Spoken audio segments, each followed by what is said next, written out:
ಲೋಕಸಭೆ ಚುನಾವಣೆಯಲ್ಲಿ ಮತಕಳ್ಳತನವಾಗಿದೆ ಅಂತ ಆರೋಪಿಸಿ ಫ್ರೀಡಂ ಪಾರ್ಕ್ನಲ್ಲಿ ಕಾಂಗ್ರೆಸ್ ಪ್ರತಿಭಟನೆ ನಡೆಸಿದೆ. ಈ ವೇಳೆ ಎಐಸಿಸಿ ಅಧ್ಯಕ್ಷ ಮಲ್ಲಿಕಾರ್ಜುನ ಖರ್ಗೆ ಮಾತನಾಡಿ ಮೋದಿ ಮತಕಳವು ಮಾಡಿ ಪ್ರಧಾನಿಯಾಗಿದ್ದಾರೆ ಅಂತ ಗುಡುಗಿದ್ರು. ನಕಲಿ ಮತದಾರರನ್ನ ಸೃಷ್ಟಿಸಿ ಚುನಾವಣೆ ಗೆದ್ದಿದ್ದಾರೆ. ನಾನು 12 ಚುನಾವಣೆ ಗೆದ್ದು 1 ಚುನಾವಣೆ ಸೋತಿದ್ದೇನೆ. 2019ರಲ್ಲಿ ನನ್ನನ್ನು ಸೋಲಿಸುವುದಕ್ಕೆ ಮತ ಕಳವು ಮಾಡಿದ್ರು. ಪ್ರತಿ ವಿಧಾನಸಭೆ ಕ್ಷೇತ್ರದಲ್ಲಿ ನಕಲಿ ಮತದಾರರನ್ನ ಸೃಷ್ಟಿಸಿದ್ರು.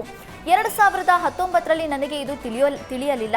ಈಗ ರಾಹುಲ್ ಗಾಂಧಿ ಮತಕಳ್ಳತನ ಪತ್ತೆ ಹಚ್ಚಿದ್ದಾರೆ. ತನಿಖಾ ಸಂಸ್ಥೆಗಳನ್ನ ಬಳಸಿ ಮೋದಿ ಹೆದರಿಸ್ತಾ ಇದ್ದಾರೆ. ನೇರವಾಗಿ ಮೋದಿ ಅಂಡ್ ಕಂಪನಿ ಚುನಾವಣೆ ಗೆದ್ದಿಲ್ಲ, ಅಕ್ರಮವಾಗಿ ಗೆದ್ದು ಅಧಿಕಾರಕ್ಕೆ ಬಂದಿದ್ದಾರೆ ಅಂತ ಮಲ್ಲಿಕಾರ್ಜುನ ಖರ್ಗೆ ವಾಗ್ದಾಳಿ ನಡೆಸಿದ್ರು. ಮಹದೇವಪುರ ಕ್ಷೇತ್ರ ವ್ಯಾಪ್ತಿಯಲ್ಲಿ ಮತಕಳ್ಳತನವಾಗಿದೆ ಎಂಬ ರಾಹುಲ್ ಗಾಂಧಿ ಆರೋಪಕ್ಕೆ ಅರವಿಂದ್ ಲಿಂಬಾವಳಿ ತಿರುಗೇಟು ನೀಡಿದ್ದಾರೆ. ಸೆಂಟ್ರಲ್ ಕ್ಷೇತ್ರದಲ್ಲಿ ಬಿಜೆಪಿ 4 ಬಾರಿ ಗೆದ್ದಿದೆ. ಹೀಗಾಗಿ ಮಹದೇವಪುರದಲ್ಲಿ ಬಿಜೆಪಿಗೆ ಬಹುಮತ ಬರುತ್ತೆ. ಜೊತೆಗೆ ಈ ಭಾಗದಲ್ಲಿ ವಲಸಿಗರೇ ಹೆಚ್ಚಿದ್ದಾರೆ. ಈ ಮೂಲಕ ಮತದಾರರು ಹೆಚ್ಚಾಗಿದ್ದಾರೆ. ರಾಹುಲ್ ಗಾಂಧಿ ತಪ್ಪು ಮಾಹಿತಿ ನೀಡಿದ್ದಾರೆ. ಕೇವಲ ಮಹದೇವಪುರದಲ್ಲಿ ಮಾತ್ರ ಬಿಜೆಪಿ ಗೆದ್ದಿದೆ ಅಂತಿದ್ದಾರೆ. ಗಾಂಧಿನಗರ, ಸಿವಿ ರಾಮನ್ ನಗರದಲ್ಲಿಯೂ ಕೂಡ ಲೀಡ್ ಇತ್ತು. ರಾಹುಲ್ ಗಾಂಧಿ ಆರೋಪ ಮಾಡಿರುವ ಎಲ್ಲದನ್ನು ಫ್ಯಾಕ್ಟ್ ಚೆಕ್ ಮಾಡಿದ್ದೇವೆ, ಅವೆಲ್ಲ ಸತ್ಯಕ್ಕೆ ದೂರವಾದದ್ದು ಅಂತ ಲಿಂಬಾವಳಿ ಗುಡುಗಿದ್ದಾರೆ.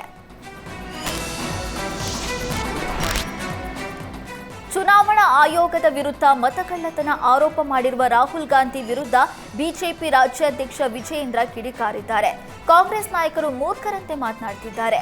ಸೋಲಿನ ಹತಾಶೆಯಿಂದ ರಾಹುಲ್ ಗಾಂಧಿ ಈ ಆರೋಪ ಮಾಡ್ತಿದ್ದಾರೆ. ಫಲಿತಾಂಶ ಬಂದ ಬಳಿಕ ಯಾಕೆ ಮಾತಾಡಲಿಲ್ಲ?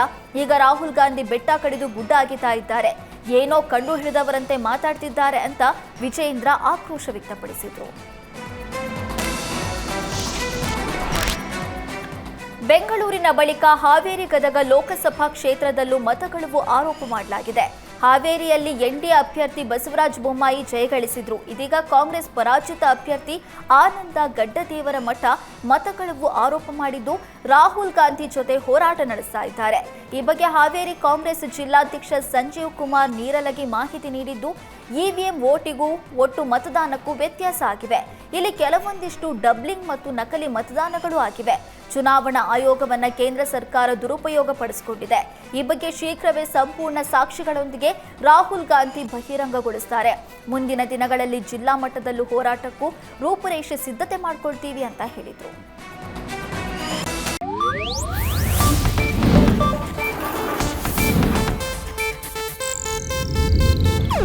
ಇದು ಏಷ್ಯಾನೆಟ್ ನ್ಯೂಸ್ ನೆಟ್ವರ್ಕ್ ಪ್ರಸ್ತುತಿ.